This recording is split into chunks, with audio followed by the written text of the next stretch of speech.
Hello, in front of me I've got Logitech G733.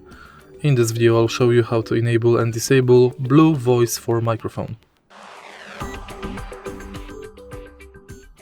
In the beginning, let's go to Logitech G HUB.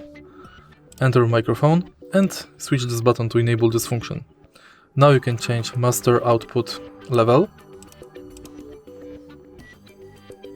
You can adjust voice equalizer and you can select Blue Voice presets for microphone.